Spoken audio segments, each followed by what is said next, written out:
பாலியல் பெண்களுக்கு பாலியல் கொடுமை என்பது தலை தூக்கி விரிச்சு ஆடுது. இன்னைக்கு தமிழ்நாட்டில் எங்கேயும் எந்த இடத்துலயும் ஒரு பெண்மணி நிம்மதியா போற வாய்ப்பு இல்லாத ஒரு சூழ்நிலை தான் இன்னைக்கு. தப்பு பண்றவங்க மேல எத்தனை ரூபா வழக்குதுங்க. காவல் ஆணையாளர் வந்து சொல்றாரு, பேட்டி கொடுக்கிற என்ன சொல்றாரு, அந்த தவறு செய்து கற்பழித்து கொலை பண்ண அந்த நபர் மீது 21 குற்ற வழக்குக்குதுன்றார்.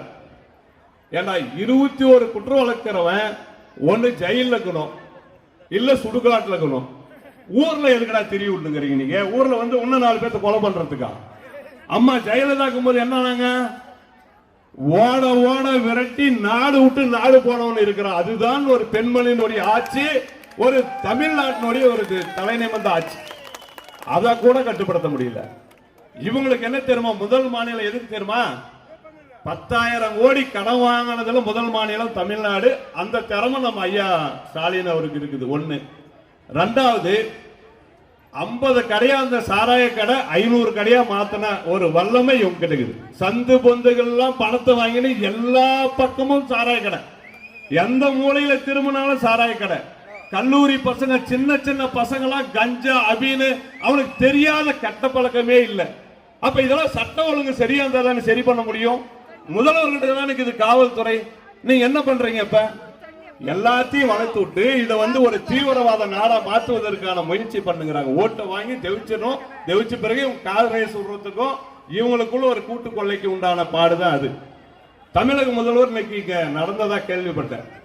பாலக்கோட்டில் வந்து இன்னைக்கு நீங்க நடந்து ஒரு நாள் நடந்து போயிட்டாவா அந்த மக்கள் மாதிரி ஓட்டு போட்டுருவாங்க. என்ன வேஷம், என்ன அன்பழகன் வந்து அவர் தினம் நடக்கிறவருப்பா. நீ ஒரு நாள் நடந்து போனா உன்னை நம்பி யாரும் ஓட்டு போட மாட்டாங்க.